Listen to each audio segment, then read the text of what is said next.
All right, ladies and gentlemen, welcome to this new episode of the Reality Kenya. My name is Simi Kenya. Of course, we are live from the Learned Corner as usual, and our guest this morning is the Deputy Party Leader, Safina Party Honorable Wakili Willis Otieno PIKI Ponki. Pakamielo Disco. Pakamielo Disco. How are you? Naibu, you look so fresh. I look fresh. Yes. Yeah, I'm ready. It's a new week. And we are now ready for the week. Yes.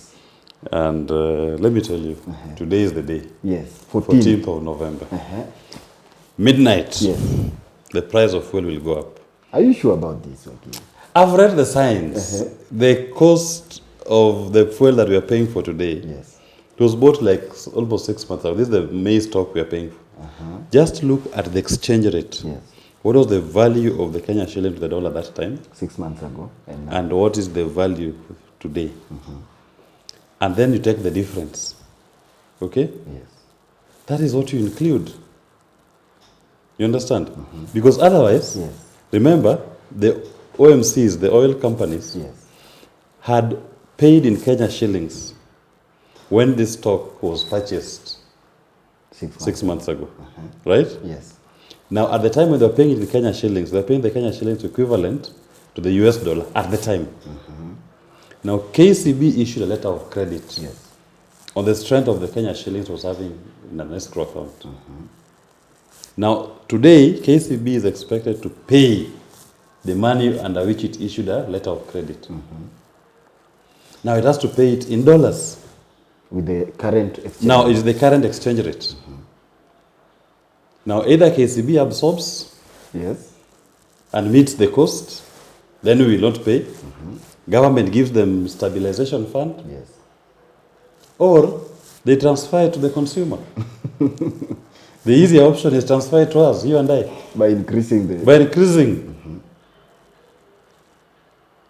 Okay? Yes. You'll increase from between 10 to 17 shillings. From what we have right now? Yes. Because I'm explaining it, and I've tried explaining it to Kenyans. Yes. It is purely a case of a G2G deal that was not thought through. So to an extent that when it's coming now in full operation, it's exposing. So they kind of rushed into... Yes, they thought, and they didn't think it through. Probably some people are making money in the discussions. And I think that is why you're having this fight with the 17 billion oil in the high seas and that lady. So there's more we are yet to learn about this G2G deal. But there's something also that I need to bring to the attention of Kenyans. It's very important that we know it. Every time the Kenya shilling loses a unit to the dollar, in our debt book, you add 40 billion Kenya shillings. If the dollar increases from 145 to 146 against the 40 shilling, billion. The shilling increases by 145 to 146 against the dollar, add 40 billion. In our debt book. In our debt book. One unit. The shilling loses 1 unit to the dollar, you add 40 billion. Now, I have done the math since Ruto came to power. Yes.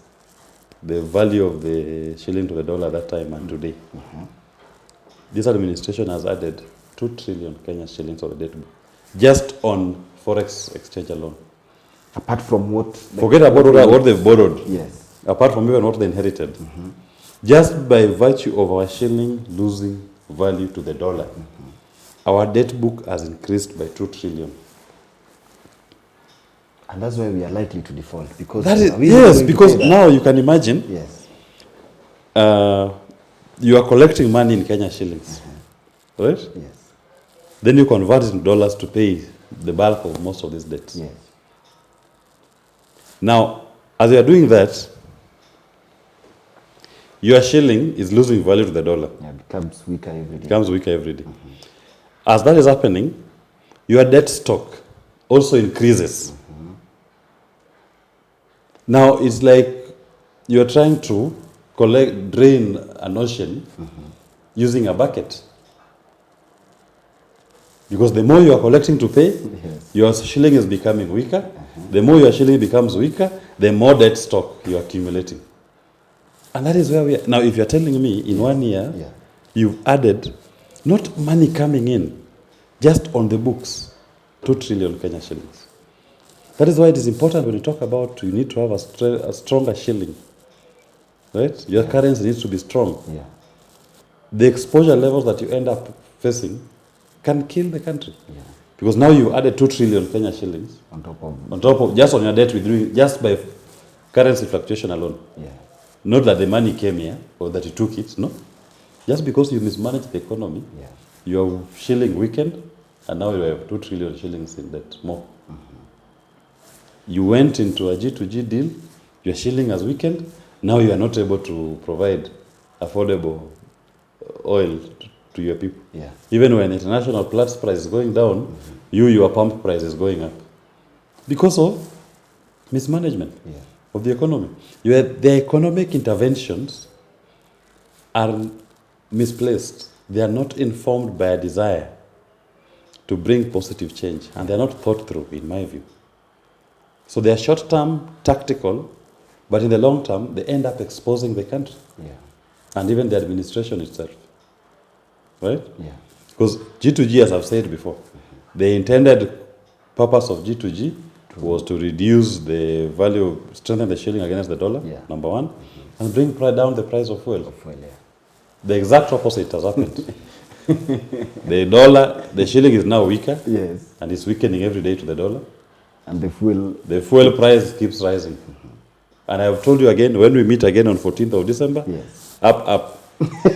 I will tell you how much it will go by. But the president, during the State of the Nation address, said that people should just give him time. It's the economic, it's a global economic issue. No. I'm telling you, the flat price of a barrel of oil, came down to from 89 to 86 per barrel. $86. Last month it was 88, 89. Now it's 86. So what is it telling us? That you give him time? Internationally, the price has gone down. There's even a time last year when the barrel was even going for $150. So there's nothing about international consequences. The Israel-Hamas conflict, as I told you, is localized. It has not affected the international shipping lines. The logistical parts of global trade have not been affected. There is no shipping area that you can say ships are not able to pass through because of the conflict. Maybe Hezbollah has joined, Iran has joined, Saudi Arabia. No, Jordan, no.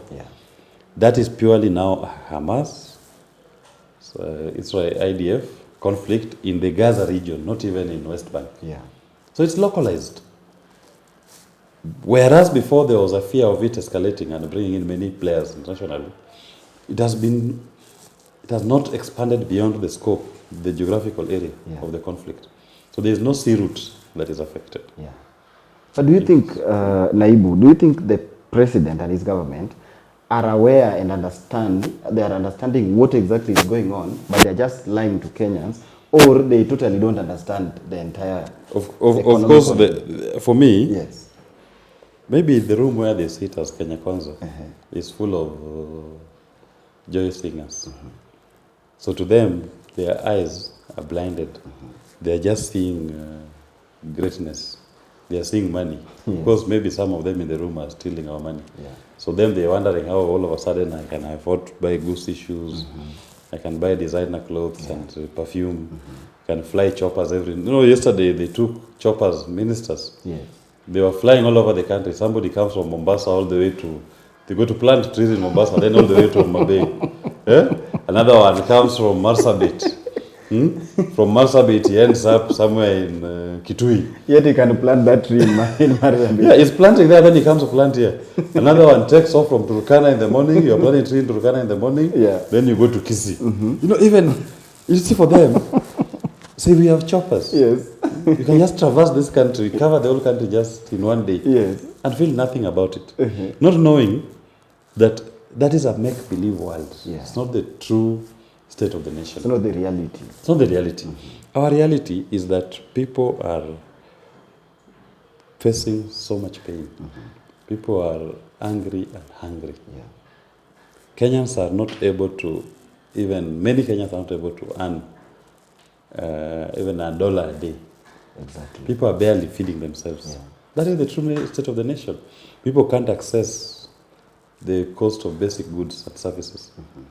Having a 3 square meal is a problem here. That's our reality. But then they've created their own reality. Yeah. So maybe they don't see. And if you look at even social media, the conversation that Kenyans are having with them, you can tell you that when you see their conduct, their statements, and the people, there's a big variance. It's like they are living in a whole different world from Exactly. where Kenyans are Yes. living. So that is unfortunate bit about this administration. But to each its own,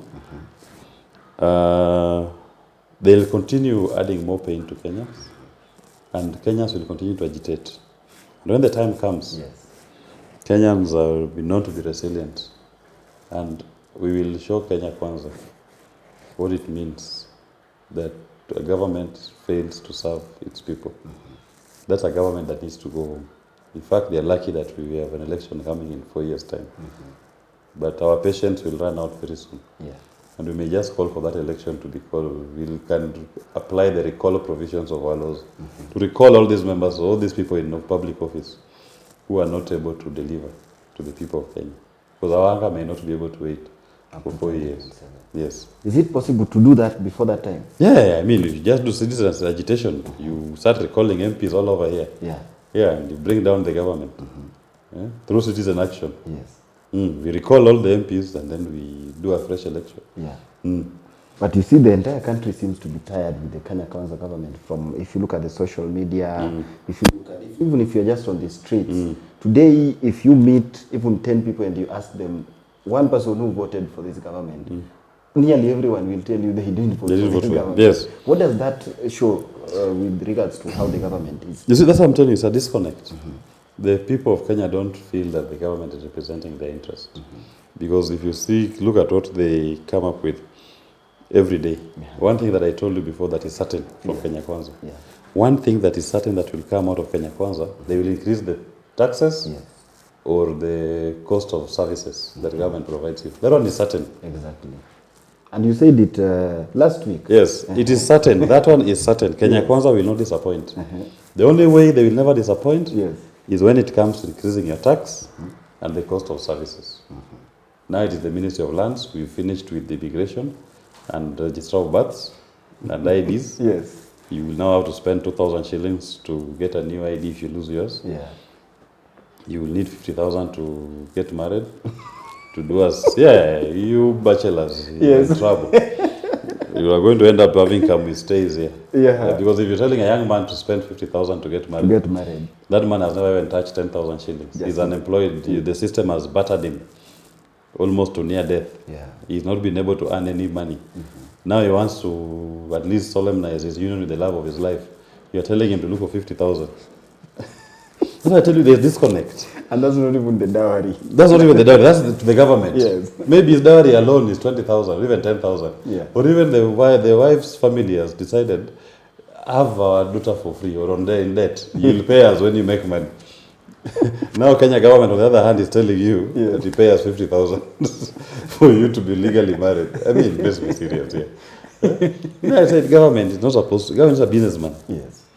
Government is not a businessman. Government is supposed to be providing services. So government cannot be making a business case for anything it does. It's supposed to be providing services. And remember, the people we are providing these services to have different earning capacities. Right? There is somebody who may not even have a coin. And there is somebody who is a multi-billionaire. So how do you balance between these two? You cannot come up with a punitive fee or charge that the bulk majority of the service users will not be able to access. Yes, because maybe some senior business people or lawyers will pay that 50,000, but majority of Kenyans, our young people will not afford to pay that kind of money. Most of the youths, the youths who are getting married. Yes, in fact, these are already married. It's the young people who are getting married for the first time. These are the ones who are being asked to pay the 50,000. Someone who has never even earned 10,000 shillings. You are telling him now to look for 50,000. He has not paid dowry. He has not even been able to pay rent. He has not even bought a meal for his family. And the government says they pay 50,000. Anyway, be that as it may, the young people will deal with. The other day you said they have increased the cost of living in the country. Now they are increasing the cost of living. Of leaving the country. So even if you want to leave the country, you must pay more. Yeah.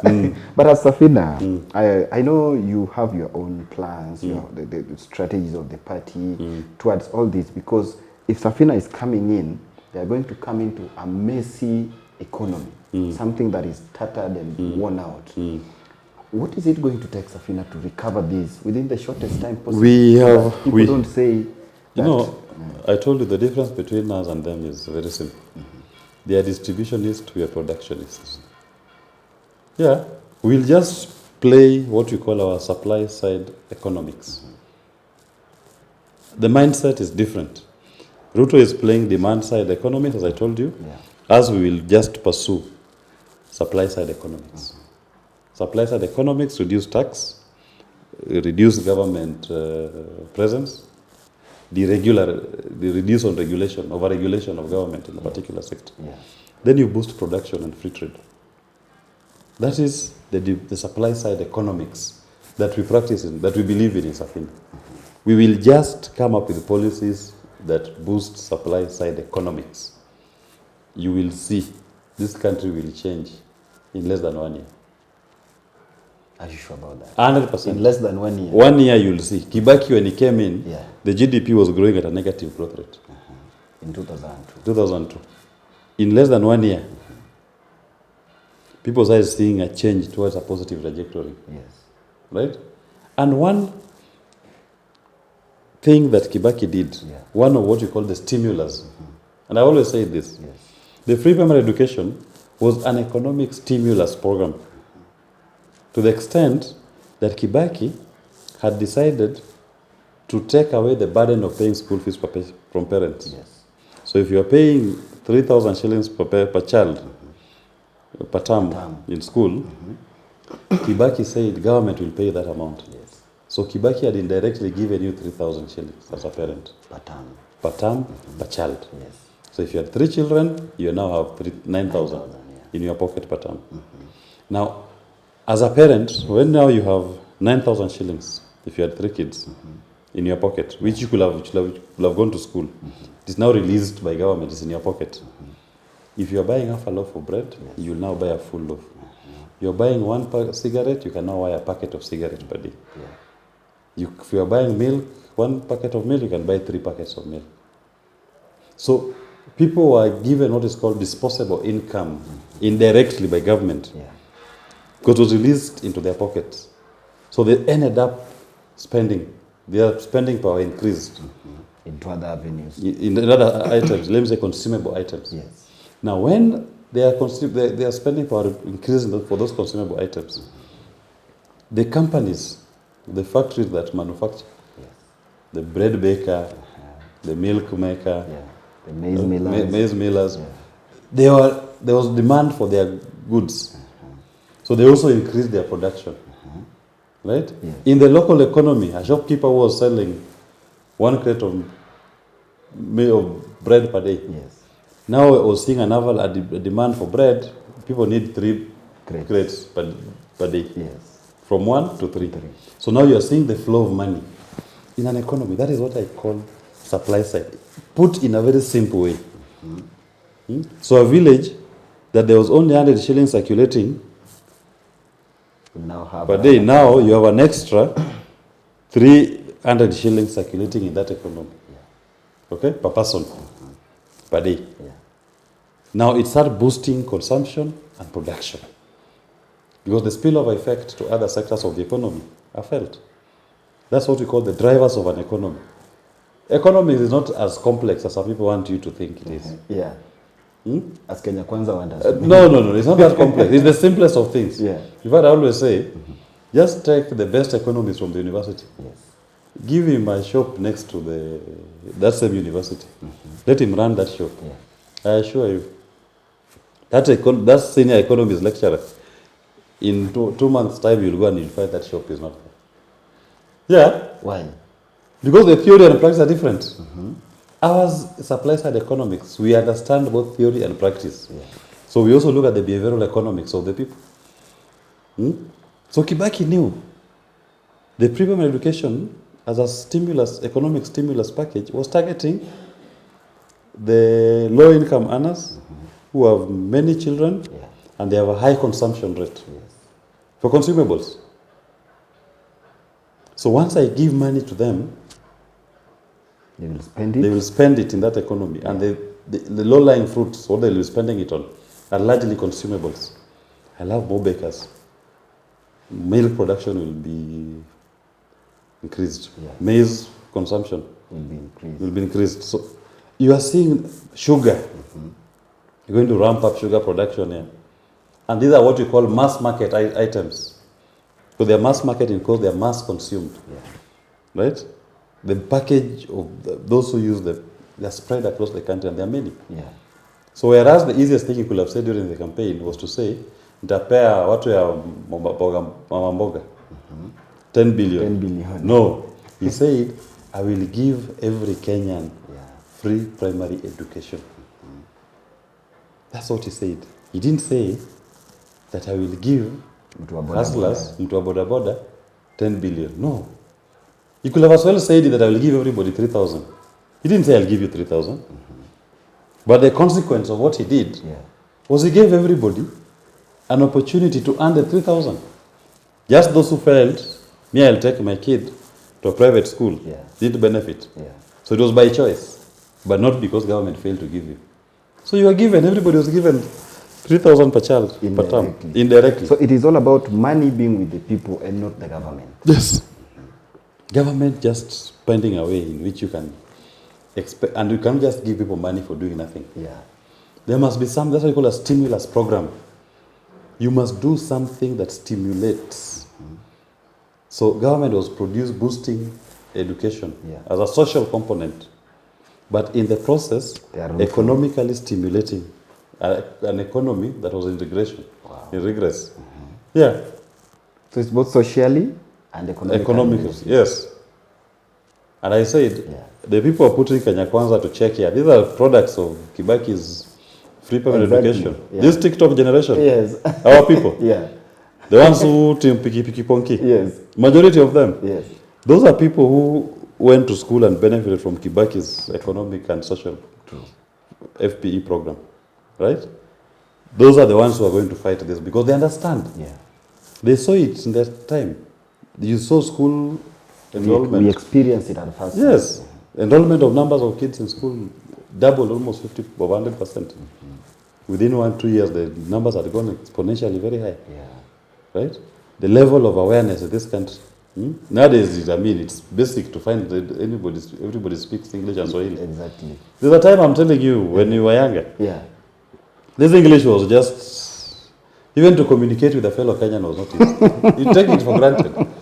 You find an adult who can't even speak Swahili. An adult. Sure.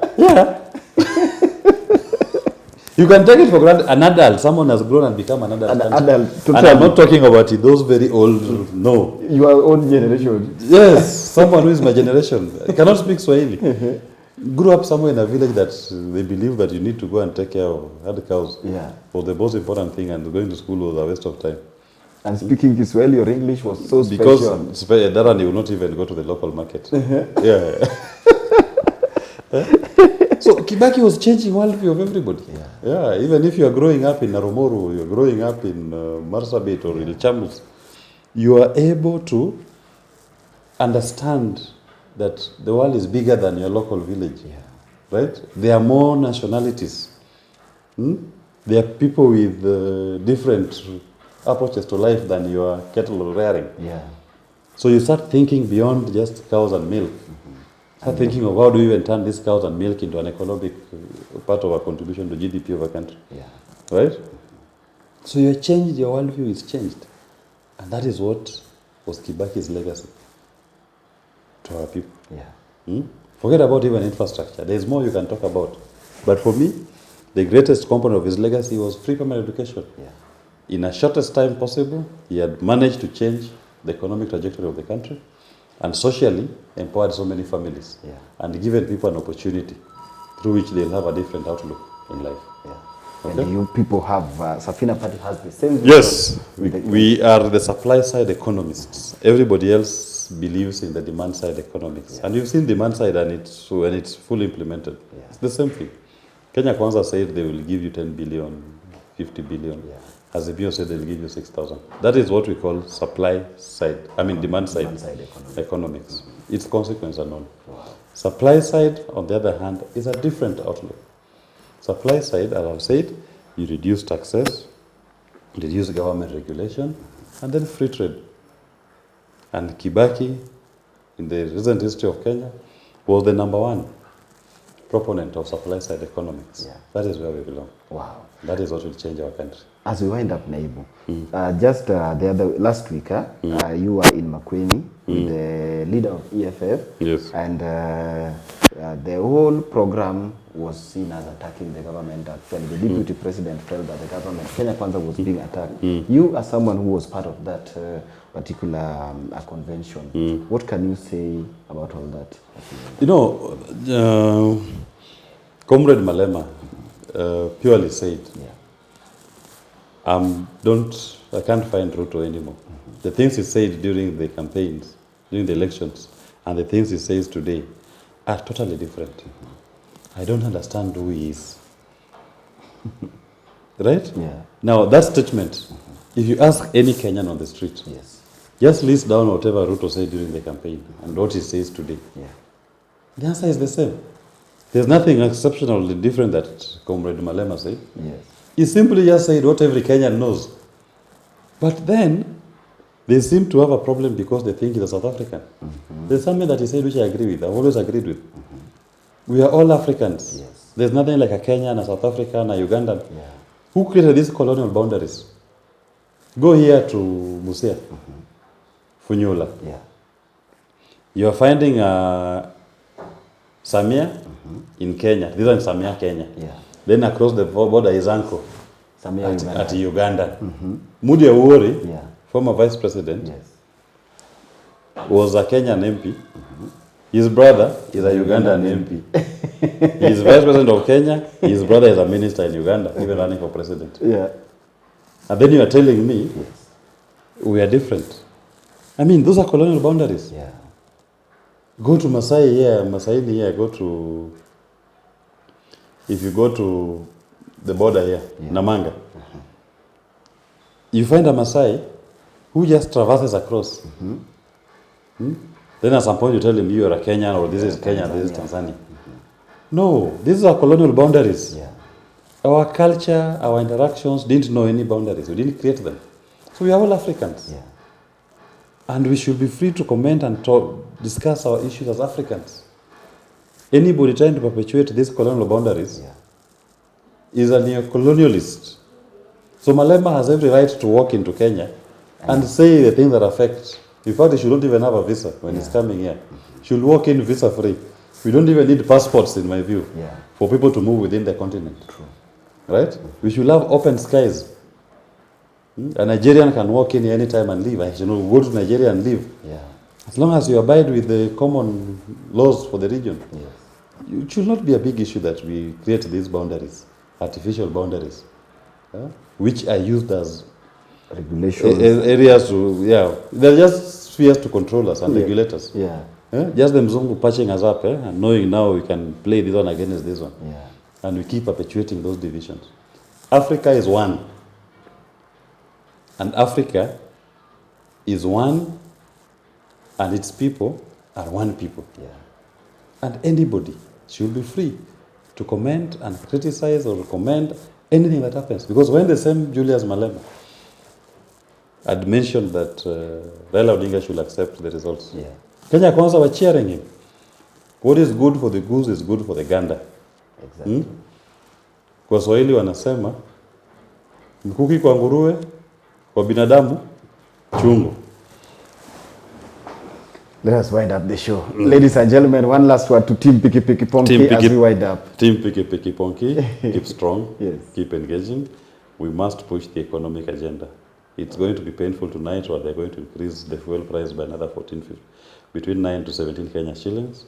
But our resilience is to keep them accountable. We must keep pushing, we must keep engaging. We must talk to these people and tell them that Kenya is not the Kenya they think it is. And when the time comes, we will show you the signal and that signal will lead us to the promised land of Piki Piki Ponki. Wow. Thank you very much. much. Have a blessed week. Okay. And may God bless you, each and every person who has been watching Team Piki Piki Ponki. Let's grow, let's build, and let's move together. Bye-bye. Until next time, my name is Simi Kenya.